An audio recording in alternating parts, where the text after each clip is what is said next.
Good morning, everyone, and welcome back to the Celtic Way morning briefing. It's Monday morning. It's me, Ryan McGinlay, at the Ryan McGinlay, joined by Tony Haggerty, Haggerty10 on the Twitter handle. Tony, how are you doing this morning?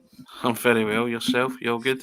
Yeah, I'm not doing too bad. It's the start of another week. It seems as if once Friday comes, then it's the next minute it's Monday. So that's just the way it is. But I'm glad to be joining you talking about Celtic, just the usual. Fresh from Mortarboard Friday, was it? Yeah, throwing your calf up in the air and all that kind of stuff, That wasn't was it? it. Yeah, that was it. It's a stressful day going up and getting graduating, but thank you very much. Really Well do done, young appreciate man. that. What about Appreciate you? everybody's kind comments online as well. But back to business on Monday morning. Talking about Celtic. Celtic are in pre-season. As they speak right now, they're in Portugal. I think they're prepping for their first game against Portimonense on Wednesday. Tony, how do you feel about just as a general sort of starter to the briefing? What's your thoughts on pre-season? How important do you feel that pre-season is? I think it's very important. I think Brendan Rodgers will lay down the ground rules, what he expects from these players for the coming season. Just that camaraderie, getting the band back together, as they say, isn't it? And welcome news that Cameron Carter-Vickers is there and he might be taking part in some light training. We'll probably touch upon that. If you're being picky, you would say you would maybe have liked a couple of more signings, but that's not to say that they won't join in the fullness of time. Still a long time to go. I'm not particularly worried that Celtic haven't made the big marquee signing or signed more players. There's still plenty of time to do that. Still more over 3 weeks, just short of 4 weeks to go before the start of the season.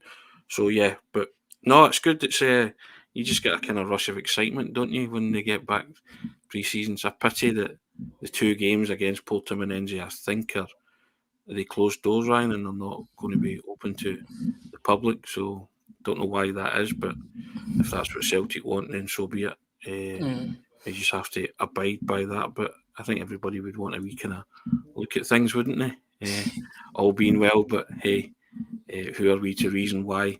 Just good to see all the boys back, and as I say, it's good to see Cameron Carter-Vickers has gone with the squad as well. So here's hoping that the long-term prognosis is good for him and that he does get to start at the start of the season, or he's fit and available. Yeah, absolutely. He's absolutely pivotal to the way this team plays and the way this team operates, especially from the back. Definitely under Ange Postecoglou, and I'm certain that Brendan Rodgers will be happy that he's signed up for another. I think it is 3 years. I think he's got another 3 years left in his deal. I'd like a wee extension to that. I've got to be honest. I think he would be so difficult to replace. So I'm glad that there hasn't been any rumblings about his immediate future. Just before we get into our other topics, if you like what we do and you want to subscribe, then have a wee look at the ticker tape down at the bottom. Subscribe to the Celtic Way website and support top quality football journalism covering the club you love. Articles from me, from Tony, from Aidan. We've got stats pieces from Duco James and Alan Morrison, Stuart Ross, plenty of scouting pieces as well as we're in the transfer window. So if you are interested, visit www.celticway.co.uk/subscribe and you'll get some really good content. So yeah, I feel like talking about Portugal. There's only one way to start. Obviously, Celtic are in pre-season training camp in Portugal, but they're without their superstar from Portugal who has left to join Al Ittihad. It's a wee bit of old news, but a belated farewell message came out yesterday, Tony. I don't know if you've watched it. I feel as if everyone else has watched it. Made my Sunday a wee bit sadder, but I've got to say, I thought it was very, very genuine. This is just my opinion on it. I thought it was genuine, it was real, and yeah, it was a really fitting send-off, and it was well worth the wait. I think when you go on Twitter and you, excuse me, and you just send a kind of tweet saying thanks for everything and all that, yeah, we get the sentiment, but there's a man that's thought about what he wanted to say to the Celtic supporters, deeply wanted to make it a kind of video production on Instagram via the social media channels, and regardless of your thoughts and how you feel about Jota, I don't think anyone begrudges him what's happening to him. Pity the love affair, as he keeps talking about, didn't last longer, but he has gone to a club who are going to make him rich beyond his wildest dreams. You can always argue the toss about the quality of the league and the quality of the football, but they've set their designs on challenging the English Premier League to be one of the top leagues in the world. And they're going through their Rolodex and trying to attract every kind of star under the sun. So it's a compliment to Celtic, it's a compliment to Jota that they felt that Jota was one of those star attractions. Yes, he was Celtic's superstar from Portugal. He's Celtic's superstar from Portugal no more. He's moving on to a new chapter. But Celtic were well recompensed for his services. And I think you saw a man who I don't think he would have left for anyone else, Ryan, unless a Real Madrid, Barcelona maybe came calling. Probably too early for that. But I genuinely don't think he would have gone at this stage unless it was head-turning and mind-blowing sums of money, which it clearly is. Mm-hmm. But he's thought about that, and lots of Celtic supporters were annoyed that he hadn't said anything, but I think he wanted to do it in the best possible way, leave in the best possible terms, and he spoke about that he loved the club more than he loved girlfriends, and I made reference to it, why he signed a few times. When he was asked why he signed, he said he fell in love, and the love was mutual, and I think everybody has their memories of Jota over the past 2 years, their moments, and maybe one day he might want to come back. But the fact he's talking about he wants to say in years to come that he played at Celtic Park to his children and all that kind of lets you know. And people can say it's birthday card rubbish and all that. Yep, but as I say, everyone's entitled to their opinion. I've certainly no hard feelings. I just wish the ride that he's spoken about had been longer, Ryan. But yeah, to quote him, it was what a ride, eh? I think everybody enjoyed it, and good luck to him. And what will be, will be.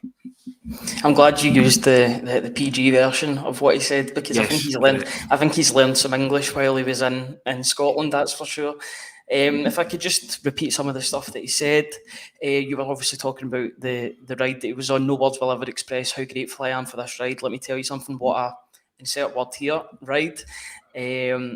I was scared, I had doubts, and I didn't know what to expect from something that in the end turned out to be one of the most beautiful stories ever. I think he's been reading from Brendan Rodgers' script. I don't think the two have ever met, but it sounds as if they've both got the same maybe ghostwriter or something. People often ask me what is so special about Celtic, and I think there's no straight answer. There's no fair answer for that.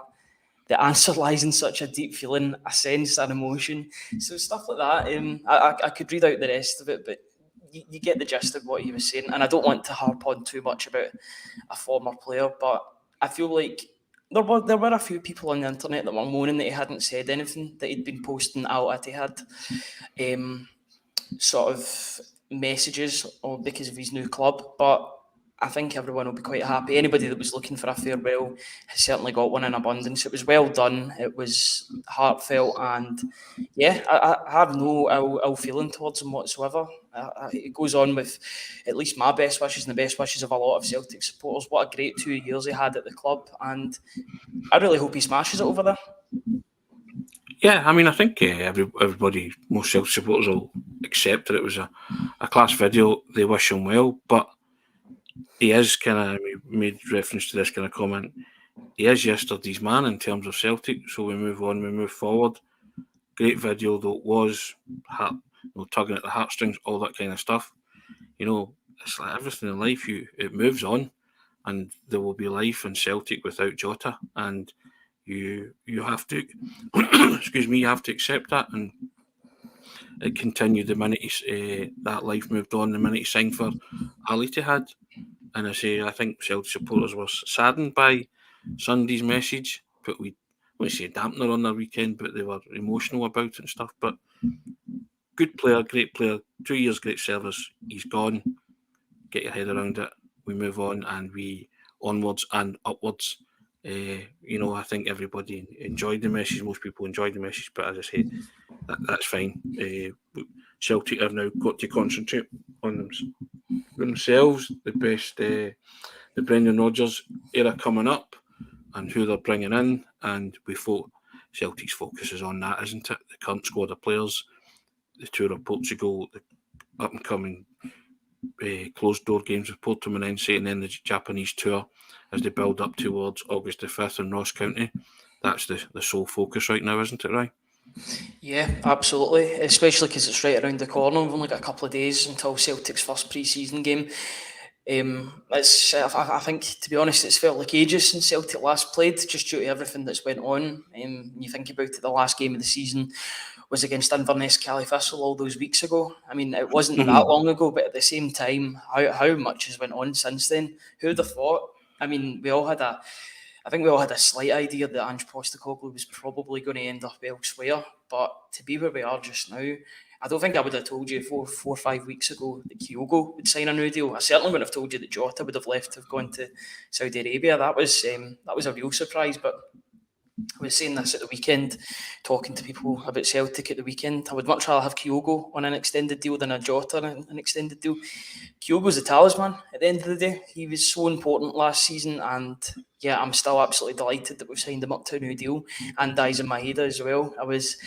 I was checking my phone constantly on Friday to see if we were going to make it a triple or a treble with Hatate, but as of yet, nothing on that. So we'll watch this space with regards to Hatate in the midfield. But I'm glad we didn't have to break up the family graduation for an emergency briefing for a Hatate or someone like that, Ryan. That'd have been a nightmare. I've got to be honest, it would have been a good nightmare for me. I think there's not many players I would have done that for, but Hatate is certainly one of them.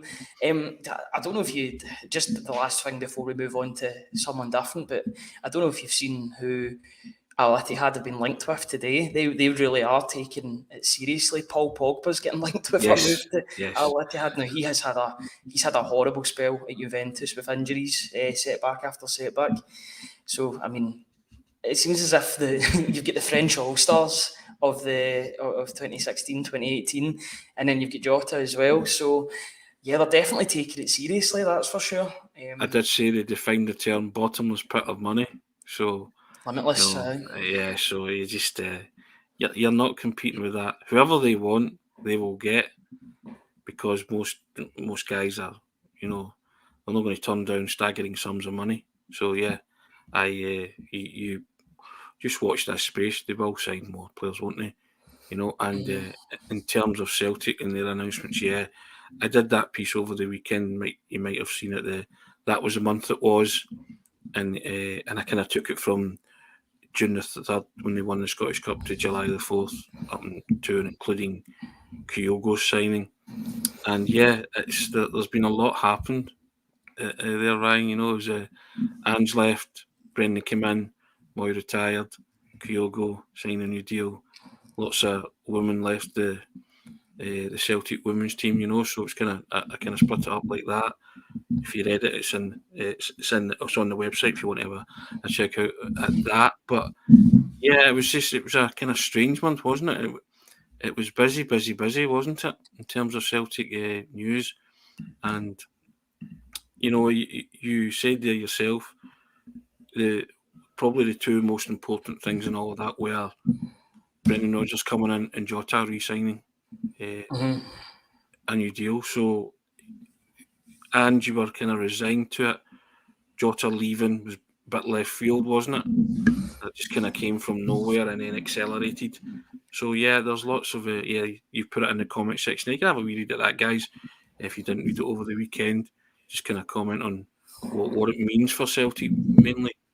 But two big things I'm happy with there, Ryan, is the fact that Celtic have recruited a manager worth their salt, the best manager. We've spoken about Brendan coming in, and also Jota could arguably turn out to be the re-signing of the season. So yeah, happy with that. Would like to see more players coming in. Of course, Brendan Rodgers will bring more players in, but yeah, tying up the likes of Jota and Daisen Maeda, and I felt we spoke about it on Friday that Daisen Maeda deserved his day as well, for all the fans to comment on it individually. So yeah, I think he's a player that Brendan Rodgers can improve. We spoke about that, some deficiencies that we from the eye test saw in his game, and so I think mostly positive news last week for Celtic, wasn't it? Yeah, absolutely. So we hope that continues. Somebody's put in the comments, Kyogo, did I say something else? I think you said Jota instead of Kyogo.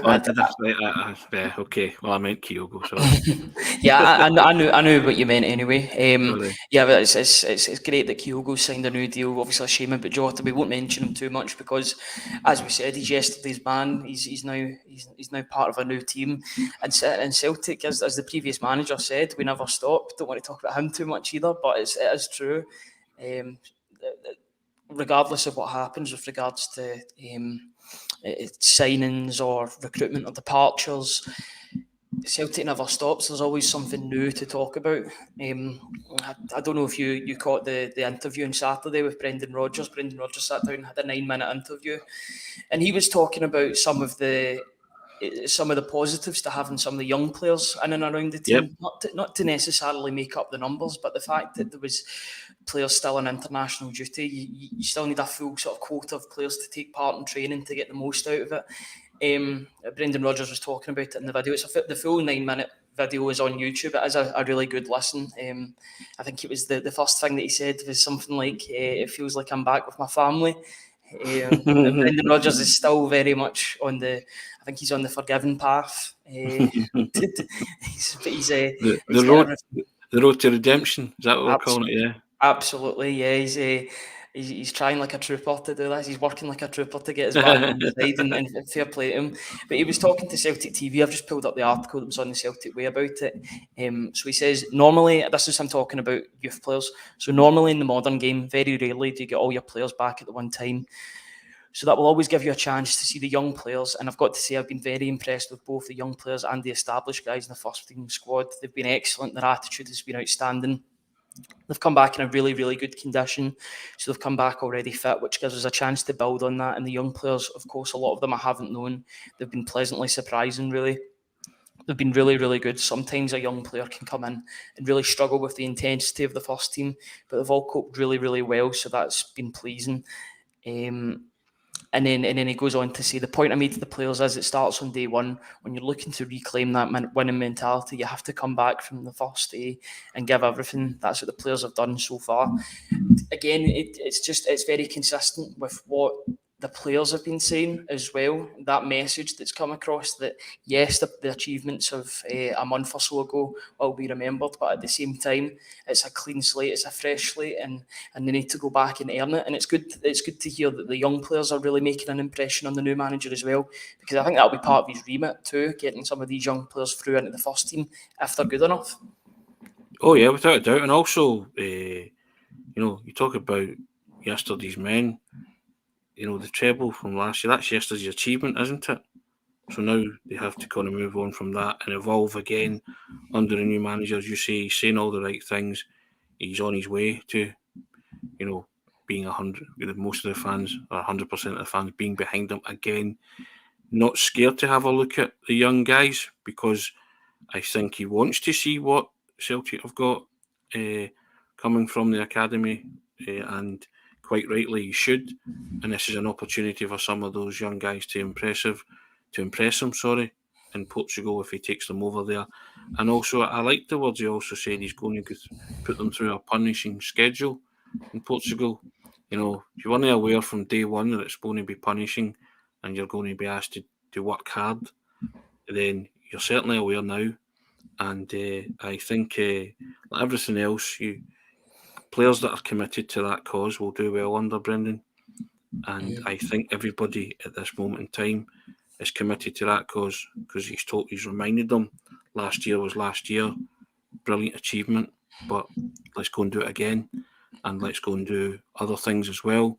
And if you listen and learn from someone like myself, a wise and experienced manager, then we can all achieve together. And I think if you establish those ground rules from day one, then yeah, I think everybody will want to go on, to use that word again, that ride with Brendan, which is why we spoke about the gravitas that he has. He's got supporters eating out his hand again, for those who are in a more forgiving kind of mood with him. But he just knows he can tap into the kind of Celtic fans' consciousness, can't he? Because, rightly or wrongly, he is a Celtic fan himself, or he claims to be. So I think he knows the right thing to say at the right time. But I think all those kind of sound bites are fine. I think fans just want him to get, as I've said before, be the cold and clinical and calculated Brendan Rodgers, turn that team into a machine again, win football matches, and I think all will be forgiven then, Ryan, when he starts to win football matches at the stages where it matters, i.e. against Rangers and Glasgow derbies and in the European stage. If he can do that, then I think a lot of the doubters might turn, or certainly, as Kirsty O'Connor said in the comments, give him the benefit of that doubt. But good to see that he's very businesslike, isn't he? I read from when I watched that, I thought he's very businesslike now because he knows he has to be. That kind of, I wouldn't say it's a honeymoon period. Did he get a honeymoon period the second time around? Possibly not. But yeah, I think he's very, very focused and very driven. Players have said that too, haven't they? That he's very focused and very driven. And yeah, because Celtic have got everything to lose next season, Ryan.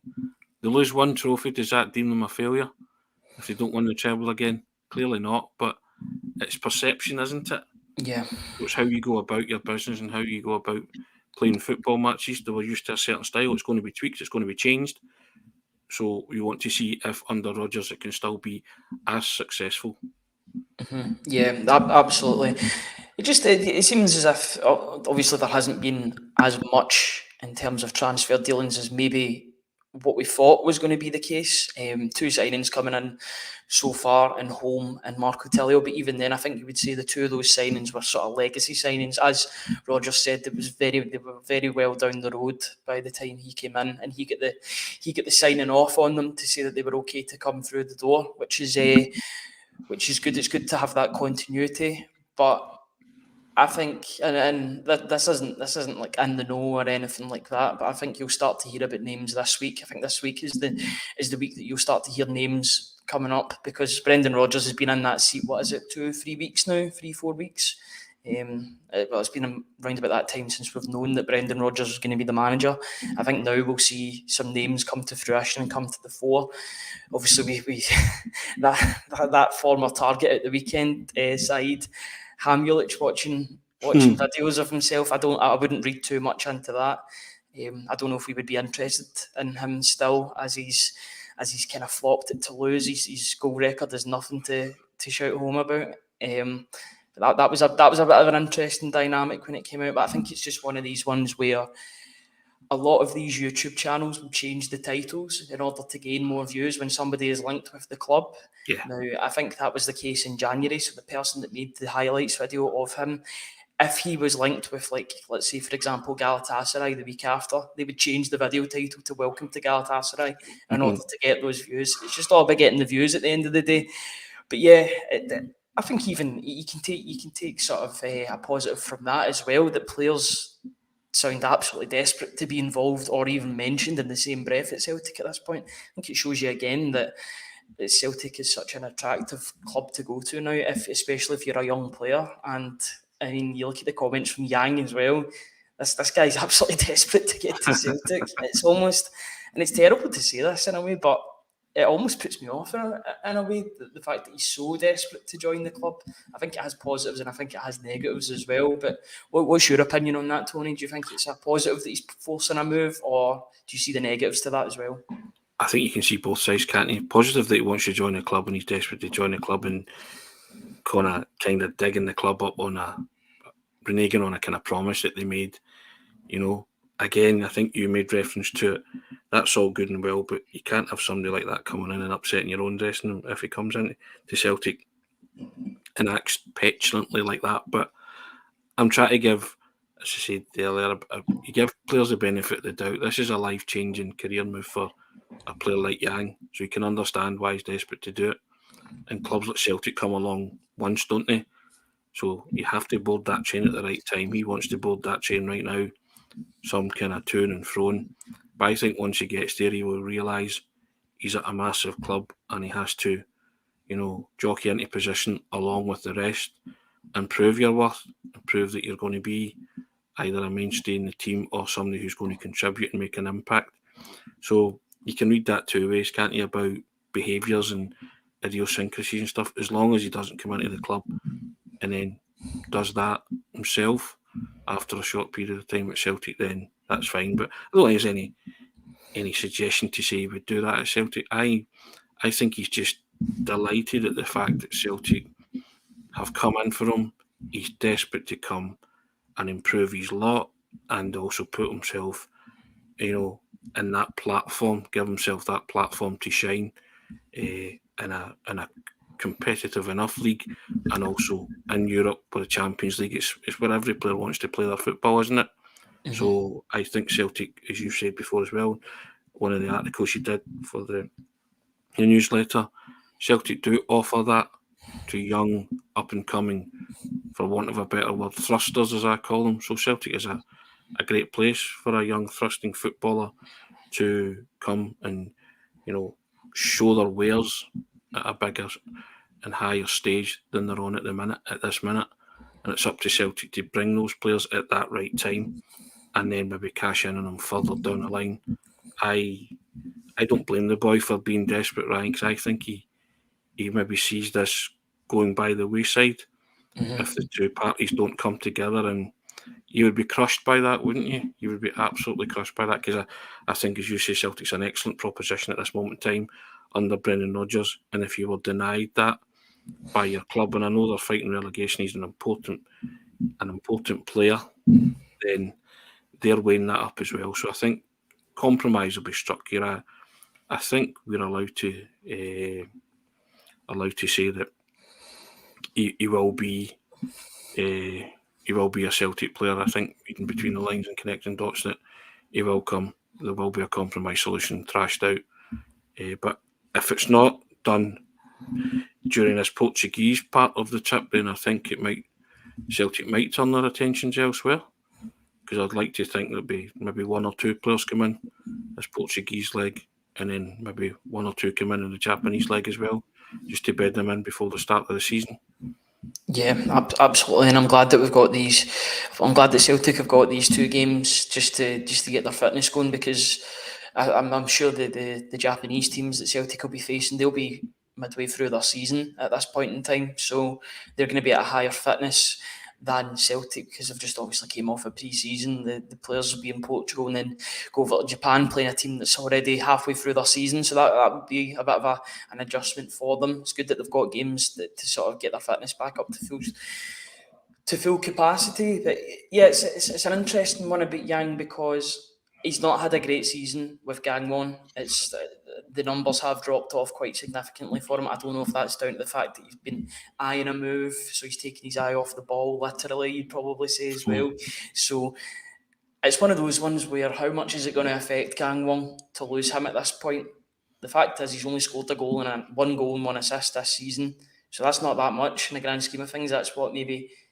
If he's done that in the one game, that's maybe 3 points. If he's done it in separate games, it's 1 or 2 or 5 or 6. So it's all about how much Gangwon would lose, and maybe I'm not sure exactly how their transfer window works over there, but maybe they could bring in a replacement and get somebody that's getting better numbers for them to get them out of their plight that they're in just now. But it is a bit of a difficult situation for the player as well, because if this move does fall through, he can't let his head drop. He can't go back and then be in a bad mood, because that'll negatively affect his career. He'll have that on his CV that he's thrown his toys out the pram, basically. Yeah. It is a difficult situation for him, and I just hope, regardless of what way it goes, that it gets sorted soon for all concerned, because... I mean, the more you talk about it, the more you mention Yang, it's almost as if it's like an eye roll now when you talk about him, as if that's still not happened. I just want I want this news resolved one way or another before we get too deep into pre-season. This is the first one that's turning into a saga, Ryan. You would say, isn't it? This one's okay being a saga, though. If it was the manager, I'd be annoyed. Yes, correct. You're happy with that then, that players can be a saga, but certainly not the manager appointment, which it wasn't. So good on Celtic for that. Yeah, I know. Some outlets had it looking like it was a bit of a saga, but it was anything but. It was just ironing out all the sort of numbers that went with it. But just talking about But back to Brendan Rodgers, obviously Joe Hart did that press conference a couple of days ago. I think it was Wednesday or Thursday. He was talking with the media, and he was saying about how impressed he was with Brendan Rodgers and the way he operates, and he can tell that he's a Celtic fan just by talking to him, but he's also a consummate professional. He says that he's bumped into him a couple of times. He obviously would have, playing for Man City against Liverpool. I'm sure they would have shook hands a couple of times after games, maybe even when Rodgers was at Swansea, that would have been the case as well. But I know we seem to talk about the goalkeeping position every week. It's one that Celtic fans, they just want to see that goalkeeping position cemented by a goalkeeper that does the business. But I think now Celtic fans will be asking for a wee bit more than just keep somebody that keeps the ball out of the net. You need to play with the ball at your feet. That's just the way that modern football is. What's your opinion on the goalkeeping situation? Obviously, with Joe Hart taking the press conference, it would make you think that he's in no rush to leave. I'm not too perturbed. Yeah, I'm not too perturbed about Joe starting the season. If Celtic want to sign another goalkeeper, then I would welcome that. Someone who would challenge and then eventually take over from Joe, or having ready, go straight in, fine. Give Joe food for thought. But yeah, I think Joe Hart has had his moments in terms of the playing from the back, out from the back with his feet stuff, and being a footballer that Ange Postecoglou wanted him to be. But will Brendan Rodgers want him to be that, or will he just want him to be an ordinary Joe, for want of a better expression, i.e. a shot stopper, and someone who comes out and claims crosses? That remains to be seen. So, but I think, I don't think any Celtic supporter would be averse to welcoming in another goalkeeper. But Celtic have won, 5 out of 6 trophies as well since Joe Hart's been there. So he's not done much wrong, but you can pull out, a lot of isolated incidents, can't you? Where you just felt he looked as if he was uncomfortable with the ball at his feet. Mm-hmm. There was the goal that he gave away against Leipzig in the Champions League that cost Celtic points that day.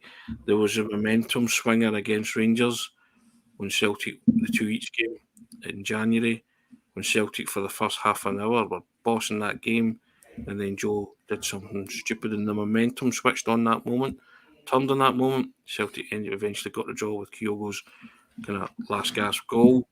But so you can pick out various things where he's not looked too clever and he's not looked too steady in terms of the tactics being deployed and what he was being asked to do.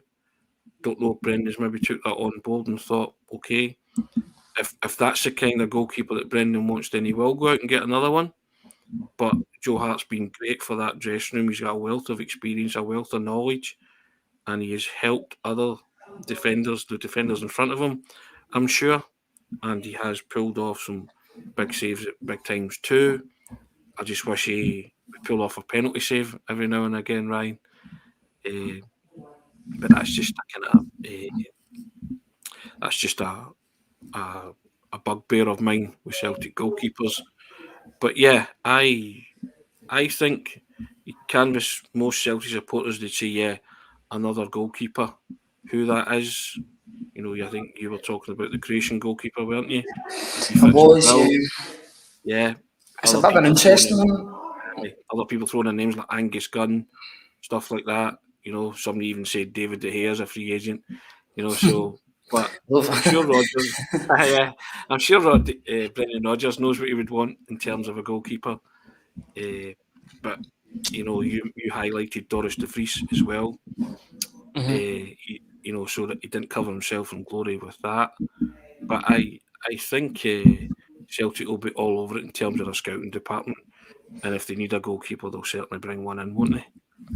Yeah, and that's in one of the articles that I wrote recently. I was talking about how the example of Barkas, Celtic shouldn't allow the failed pursuits or the failed sort of transfer and the developments of how that deal worked out.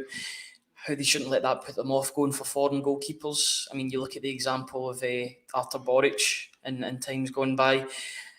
I think with Barkas, everything on the outside looked good for him coming through the door. It looked like a bit of an ambitious signing, a goalkeeper that had done well against Celtic before in the Champions League, that helped AEK Athens to the group stages, but it just didn't work out. It was a disaster both on and off the pitch, and I feel like Celtic now have sort of, I don't know, they've sort of retreated back into their tried and tested market with their signings recently in goalkeeping positions, because they've got Joe Hart as well, and I know that Benjamin Siegrist is Swiss, but at the same time he'd been playing for Dundee United. We came up against him 3-4 times a season at least, so we knew what he was all about, we knew what he brought to the table. So with Celtic, they work with project players all over the pitch, and these players that they can develop. Why not in goalkeeping position? I mean, these goalkeepers are out there. It's just all about scouting them, and then Celtic can make a profit off of that as well. Or if they like what they've got, then they can stay for the long term. But I think goalkeeper should be a position that Celtic are looking to improve on in the summer. I'm fine with Joe Hart being a sort of number 2, even a number 1 at times, but I think we need to be proactive and Celtic need to be proactive in their approach and look to the future. I mean, it doesn't need to be a 21, 22-year-old. It can be a 25, 26-year-old. That's still young for a goalkeeper. Goalkeepers now last forever in the game. So if they do that, then they can bring somebody in that they can develop, that maybe already has experience, that maybe just needs to play at a higher level. And yeah, I wouldn't be against Celtic getting a goalkeeper in that regard. Well, there has to be some succession planning there, Ryan, for when Joe does hang up the gloves, as they say. So, yeah, and again, I think Brendan Rodgers and the scouting department and recruitment team will be all over that, won't they? They will have a goalkeeper in mind because of Joe's age. It just depends what they want Joe to do this season, what kind of player they want him to be, whether they want him to be a star again and play in every match, or they want him to be rested for cup competitions or various big games. It depends. It depends on the calibre and quality of someone who they would bring in. You know, it's always the same, isn't it? You get linked with all sorts of players. Goalkeepers are harder to come by, aren't they? So I'm trusting that process, certainly, that Celtic are, if they're in the market for a goalkeeper, then they do have a list of names that we've maybe not been privy to yet. Let's put it that way. Yeah, it's one of those, it's that position as well. You can only play in one place. Even with fullbacks, they can play on the opposite sides as well, out of necessity, if the game or the situation requires it. With goalkeepers, they've only got the one position to go for, and it's difficult to promise a young goalkeeper game time, because then you'll upset other goalkeepers that are previously there. I know that Connor Hazard, it seems, has moved to Plymouth Argyle, so good luck to him, but that then frees up another space. Will that be Oluwayemi in that position? I know he had a bit of a stop-start time in Ireland because of his injury. He only played a couple of times, but yeah, with a goalkeeper, I think it's just all about being proactive in the market. Joe Hart's 36. Now, that isn't ancient for a goalkeeper, but at the same time, I think long-term contingency plans have got to be in place. Yeah. And I feel like that would be the case in every other position, so I don't see why it should be any different for a goalkeeper. Yeah, without a doubt. So you have to start succession planning in certain positions, a goalkeeper being probably uppermost on their mind. Yeah, and I just think it's one of those positions on the park as well. The same goes for a holding midfielder. They put out fires. That whole central line you could talk about. You could talk about the defensive midfielder. You could talk about the centre back behind them, and then you could talk about the goalkeeper, who's the last line. Obviously, these are the players that are going to make a difference in the Champions League. They're going to be the difference between a lose and a loss and a draw, and a win. They're the game changers. They'll keep things going for you. They'll keep you in a tie that's on a knife edge. So yeah, it's definitely a place in which I think Celtic should be looking at. If a good alternative comes up, then Celtic should pursue it. Maybe I don't know any exact names other than Livakovic, but you know, if the City group, you know, we're always talking about that City group. If they've got a young goalkeeper on their hands, I know Trafford. Yep. Was it Trafford just moved to Burnley for what, 19 million or something like that, the under-21 goalkeeper for England. That just shows you what you're competing against for these players. You know, some of these City Group players are more expensive than others. It's all about finding the gems. But just the sort of last thing to talk about before we finish today's briefing, we'll go back to one of the guys that we spoke about at the start of the stream, Cameron Carter-Vickers. It's great to see him back in his training gear, regardless if he's going to be taking part in light training. The fact that he's back in a training capacity, that's a massive boost for Celtic going into next season, isn't it, Tony? Without a doubt, you look back last season, and one of his best performances, probably his best performance, was that performance at Hampden against Rangers in the Scottish Cup semi-final, the one before he went under the surgeon's knife. He was absolutely immense. The one he headed away when he'd fallen on the deck. Somebody had come in and clattered him, and he still managed to get up. He headed it away. He played like a guy that was going in for a major up, didn't he? And made sure, got Celtic over the line. And let's be honest, with the prospect of playing Inverness Caledonian Thistle in the cup final, the winners of that Hampden Park semi-final that day were going to win the cup, weren't they? I think that was that. So he made sure and got Celtic over the line that day. And Colossus, you mentioned the word Colossus, he most certainly was, but I think he's been a Colossus since he arrived at the club. Just a real calming influence, and for 2 years we've watched a quality centre-back. I used to joke with Sean, Cameron Carter-Vickers at 8 or 9.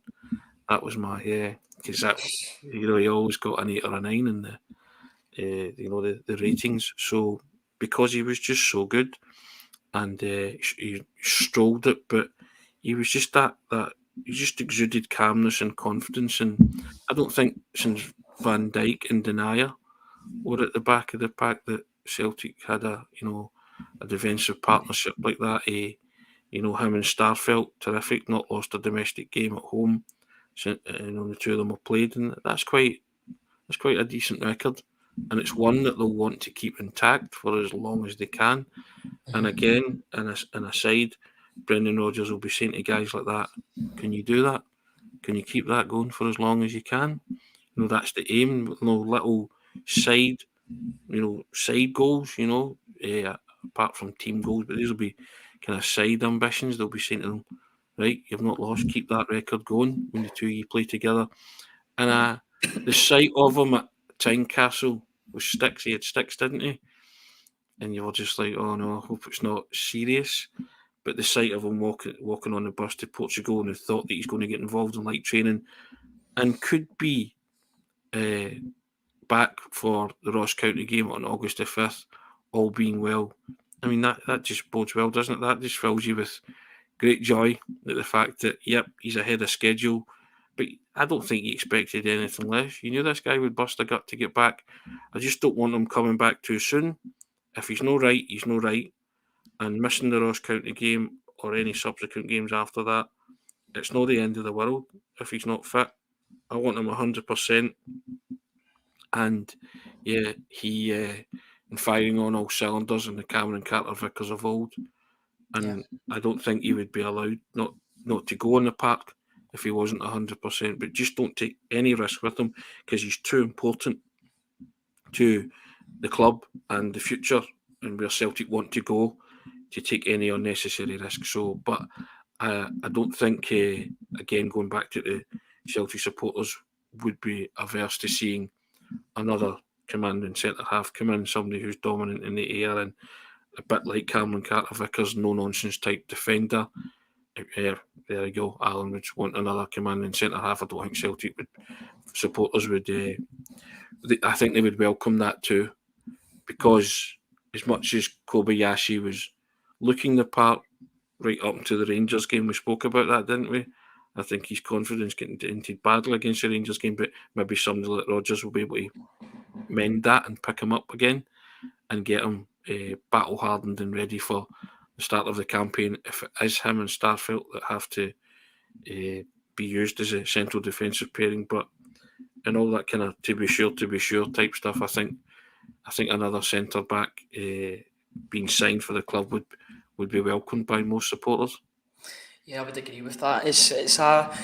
I think you can, with regards to Kobayashi, I think you can do a lot of similarities with Christopher Ajer. Maybe, I know as a 21, 22-year-old, he might be averse to going on a loan deal, but somewhere I think with Kobayashi, he is going to need game time, regardless of where he is, in order to improve in his position.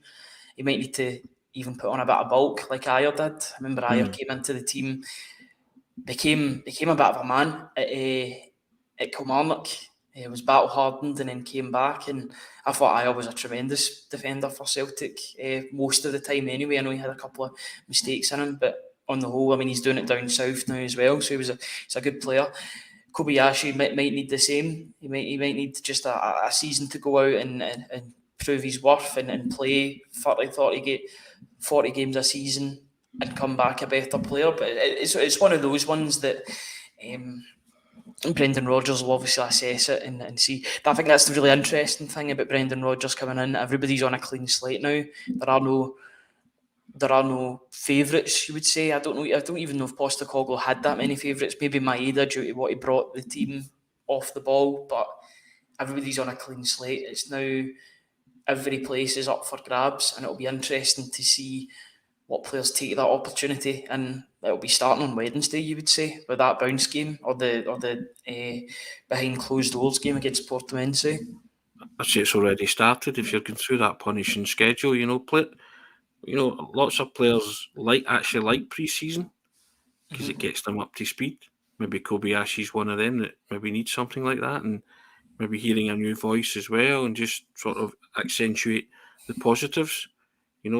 Everybody can have their opinion on Kobayashi. I think it's too early to make any snap judgments in terms of he won't cut it or he won't do. I just think he came in at a kind of difficult time, didn't he? Celtic were just getting stuff over the line, and I think Celtic were shuffling the pack prior to after winning the league, and then they went to Ibrox and get turned over, and it's never nice when that happens. And Kobayashi bore some of the brunt of that. So I think you'll see a player determined to say, I'm better than that shown, and I'll show you. Well, you would like to think so, wouldn't you? And I think if anything else, the manager would say to him, get that out of your system.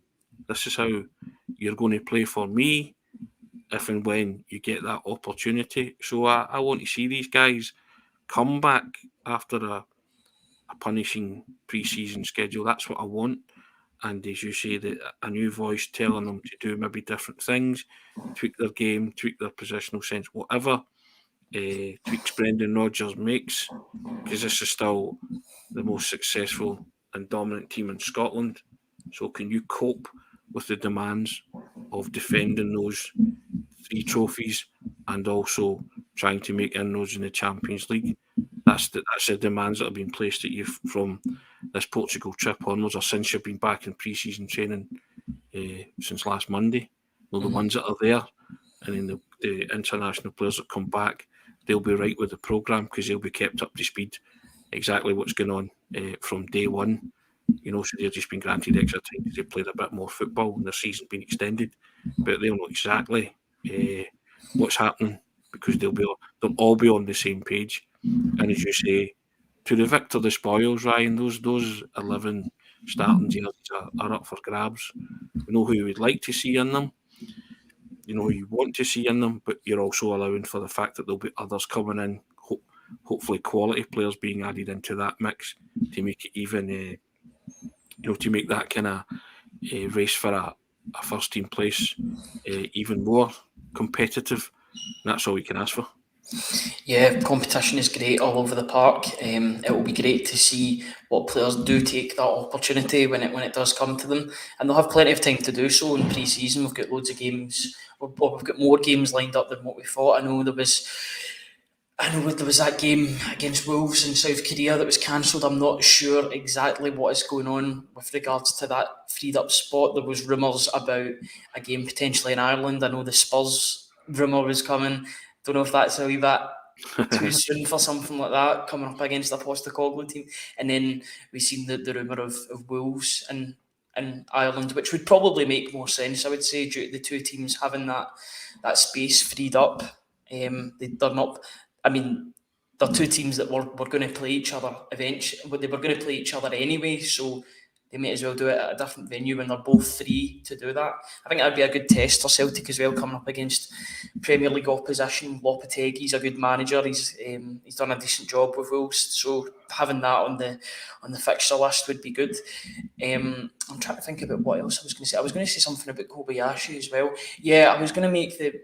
Now, I was talking to somebody about Kobayashi during the weekend, and they were talking about how sometimes defenders take a while to adapt to playing for Celtic before they really come to the fore. Somebody made the example of Alan Stubbs. Alan Stubbs had a tough time of it to begin with, didn't he, at Celtic? I wasn't around at the time when he was playing, but he took a while to get into things, but he found his feet after a while. I think initially he was kind of, I think a lot was expected of him. Let's put it that way. And, you have to be able to handle that environment. And it's a tough environment, it's a challenging environment. And I mentioned before, every Celtic player, you have to peak and peak and peak each week and keep peaking, because teams are out to stop you from playing, teams are out to topple you from that perch. And if a Celtic team who is defending a treble, somebody wants to be the first to beat them this season, don't they? And lay that kind of marker down. And so it's going to be, this season will be really tough for Celtic because they're there to be shot at, and they have everything to lose in that sense, because the perceived wisdom is if they don't win the treble again, that people going to dress that up as some sort of failure. But Brendan Rodgers will be targeting winning the title and doing something in Europe, and the rest takes care of itself. Whatever happens in the cup competition, so be it. But that would be my focus, Ryan. Got to win the title and try and make inroads in Europe. Take it from there, but that'll be from day one. That'll be the aim. You have to win your bread and butter, and that's the Scottish Premiership title. And if they can make an impression in Europe, because that's where everybody craves Celtic to be a success. Yeah, absolutely. And the fact I've heard a number of figures going about how much Celtic would make if they make the Champions League next season. I think somewhere around 60 million just for participating in this new Swiss model. That's not colossal amounts of dough, yeah. It's colossal amount of dough. That really, I mean, you can see that on the other side of the city. They know that as well. That if they were to pip us to the post, then they would get that money. So it's basically a winner takes all with regards to that prize pot. It's definitely something that Celtic should be going for, and you would hope that if Celtic can just do what they have been doing, creating a good squad, adding some better players, then the money that we spend on these supposed marquee signings that we're hopefully going to get through the door sooner rather than later, those bigger investments, that'll get paid back with the money that we make by making this new revamped Champions League. Well, that's when you make your flex your financial muscle and make it count, isn't it, Ryan? That's the hope.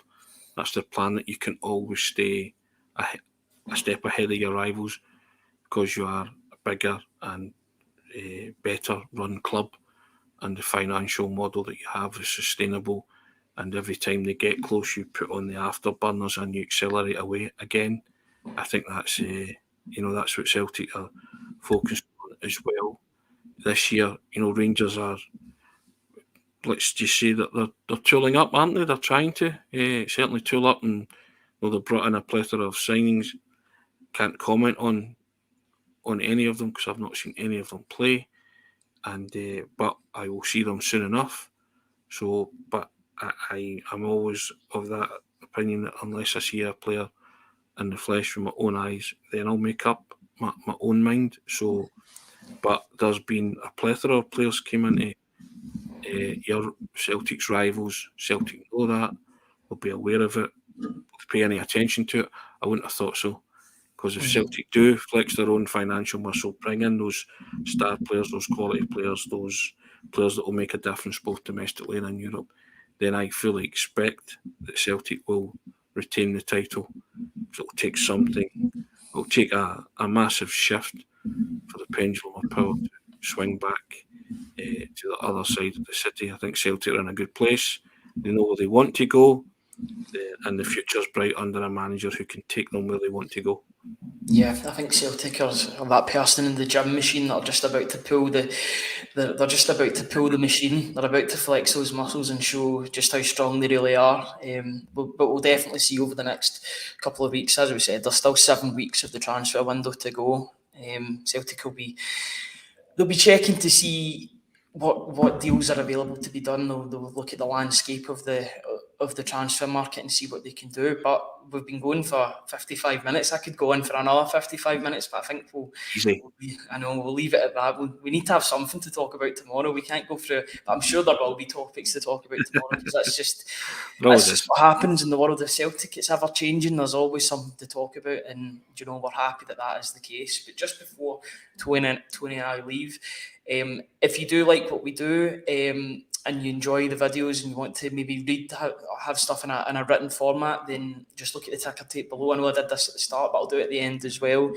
If you can subscribe to the Celtic Way website and support top quality football journalism covering the club you love at www.celticway.co.uk/subscribe. And on YouTube, you can give us a subscribe as well. There'll be some extra videos coming this week from Tony and myself. Some things that are in the pipeline with regards to players and with regards to just going down memory lane, you could say. So I'm looking forward to getting started on them in the coming days. I'm not going to give too much away, but it's going to be some good content coming your way as well. But Tony, thank you very much for joining me on this Monday. Always good to speak to you about Celtic.